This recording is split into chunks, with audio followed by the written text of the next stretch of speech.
वज़ीर आला तेलंगाना के चंद्रशेखर राव ने अवाम पर जोर दिया कि वो तेलंगाना में बेचैनी पैदा करने फिरका परस्त ताकतों की कोशिशों को नाकाम बनाएं। उन्होंने अपील की कि अपने सियासी फायदे के लिए तारीख तेलंगाना को मस्ख करने, हम आहंगी को बर्बाद करने और तेलंगाना की सकाफत को आलूदा करने की साजिशों से अवाम चौकन्ना रहें। तवील जद्दोजहद के बाद तेलंगाना रियासत का ख्वाब शर्मिंदे ताबीर हुआ और यह रियासत कई महाजों पर आगे है। ताम तबाही मचाने वाली ताकतें बेइत्मीनानी, बेचैनी और बदअमनी पैदा करने के लिए आ गई हैं, जो अपने खुदगर्ज सियासी मफादात के लिए 17 सितंबर की तारीख को मस्ख कर रही हैं। हालांकि 17 सितंबर कौमी यकजहती का मजहर है। इन मौका परस्तों का तेलंगाना की तारीख और तरक्की से कोई ताल्लुक नहीं है। ये ताकतें अपनी हकीर सियासत के लिए तेलंगाना की रोशन तारीख को मस्ख और आलूदा करने की कोशिश कर रही है। वज़ीर आला केसीआर ने साबिक रियासत हैदराबाद के हिंद यूनियन में इंजमाम के मौके पर रियासती हुकूमत की जानिब से मनाए जाने वाले यौम कौमी यकजहती के सिलसिले में बाग़-ए-आमा में हुई असल तकरीब में कौमी परचम लहराया।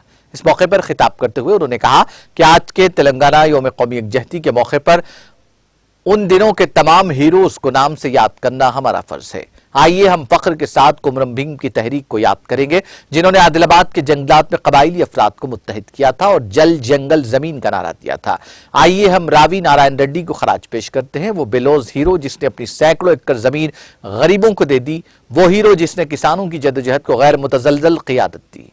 आइए स्वामी रामानंद तीर्थ को याद करें, जिन्होंने लोकमान्य बाल गंगाधर तिलक से मुतासिर होकर सियासत में कदम रखा, हैदराबाद स्टेट कांग्रेस कायम की और पी नरसिम्हा राव जैसे कई लीडरों को तरबियत दी।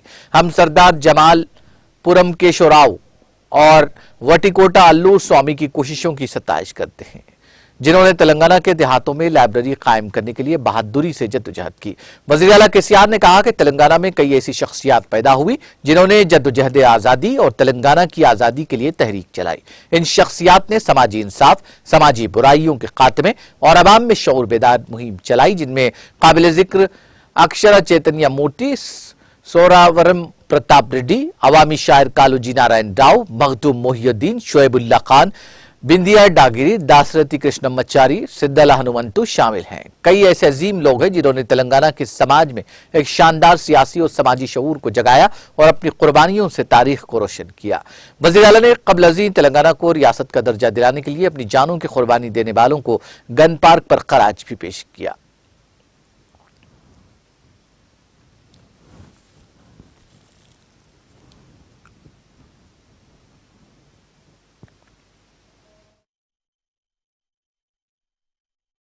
తెలంగాణ సువిశాల భారతదేశంలో అంతర్భాగంగా మారింది. రాచరిక పరిపాలన నుండి ప్రజాస్వామ్య దశలోకి పరివర్తన చెందింది. అందుకే ఈ సందర్భంగా జాతీయ సమైక్యత వజ్రోత్సవాలను ఘనంగా జరుపుకుంటున్నాం. ఇటీవలనే భారత స్వాతంత్ర వజ్రోత్సవాలను దేశంలో ఏ రాష్ట్రం నిర్వహించినంత ఘనంగా ప్రతి హృదయంలో భారతీయ భావన ఉప్పొంగేలా 15 రోజుల పాటు అద్భుతంగా మనందరం కలిసి జరుపుకున్నాం. దాని కొనసాగింపుగానే జాతీయ సమైక్యత వజ్రోత్సవాలను నేడు మనం నిర్వహించుకుంటున్నాం.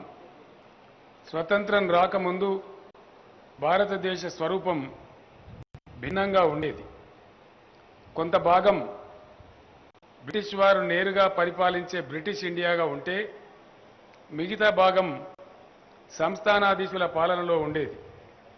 కొన్ని ప్రాంతాలు ఫ్రెంచ్, పోర్చుగీసు వారి వలస పాలనలో ఉండేవి. ప్రపంచంలో ఏ దేశమైనా పరిణామ క్రమంలో సమగ్ర రూపాన్ని సంతరించుకుంటుందనే విషయం మనందరికీ కూడా తెలుసు.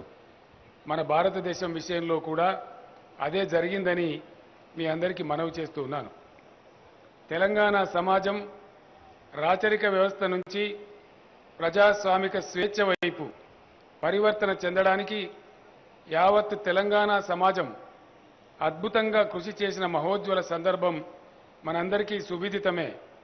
నాడు అవలంబించిన అనేక వ్యూహాలు, జరిపిన పోరాటాలు, నెరపిన త్యాగాలతో నాటి తెలంగాణ ప్రజలందరూ భాగస్వాములే. ఆనాటి ఉజ్వల ఉద్యమ సందర్భంగా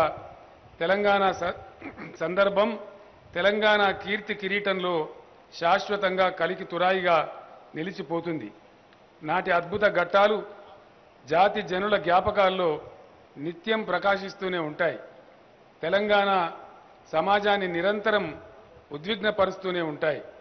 యావత్తు తెలంగాణ సమాజం పోరాడిన సందర్భంలో ఆ సన్నివేశానికి కొందరు నాయకత్వం వహించడం ప్రపంచ పోరాటాలన్నింటిలో మనకు కనిపించేదే.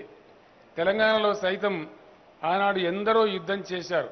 ఇంకొందరు ఆ యుద్ధానికి నాయకత్వం వహించారు. మరికొందరు సాంఘిక సాంస్కృతిక చైతన్యాన్ని రగిలించారు. నేటి తెలంగాణ జాతీయ సమైక్యత వజ్రోత్సవాల సందర్భంగా చిరస్మరణీయులైన ఆనాటి వీర యోధులందరినీ పేరు పేరున తలుచుకోవడం మనందరి కర్తవ్యం. ఆదిలాబాద్ అడవుల్లో తుడుమ్మోత మోగించి అడవి బిడ్డలను ఒకటి చేసి జల్ జంగల్ జమీన్ నినాదంతో సింహగర్జన చేసిన ఆదివాసీ యోధుడు కొమురం భీం సాహసాన్ని మనందరం కూడా సగౌరవంగా తలుచుకుందాం. భూస్వాముల ఆగడాలకు బలైపోయిన దొడ్డి కొమరయ్య అమృత్వాన్ని వినమ్రంగా గుర్తు చేసుకుందాం. తన సొంత భూమి 100 ఎకరాలను పేద ప్రజలకు పంచిన త్యాగశీలి, రైతాంగ పోరాటానికి తిరుగులేని నాయకత్వాన్ని అందించిన వీరాగ్రేసరుడు, మొదటి సార్వత్రిక ఎన్నికల్లో జవహర్లాల్ నెహ్రూ కన్నా అధిక మెజార్టీని సాధించిన మహానాయకుడు రావి నారాయణ రెడ్డికి ఘనమైన నివాళులు అర్పిద్దాం. లోకమాన్య బాలగంగాధర్ తిలక్ ప్రేరణతో రాజకీయాల్లో అడుగుపెట్టి హైదరాబాద్ స్టేట్ కాంగ్రెస్ను స్థాపించి పివి నరసింహారావు వంటి ఎంతో మంది నాయకులను తీర్చిదిద్దిన స్వామి రామానంద తీర్థను ఈ సందర్భంలో మనం స్మరించుకుందాం. తెలంగాణ పల్లెల్లో గ్రంథాలయ స్థాపనను యజ్ఞంలా నిర్వహిస్తూ కఠోరమైన జైలు శిక్షలకు విరవకుండా మొక్కవోని ధైర్యంతో పోరాడిన సర్దార్ జమలాపురం కేశవరావు, వట్టికోట అల్వార్ స్వామిల కృషిని ఈ సందర్భంగా మనం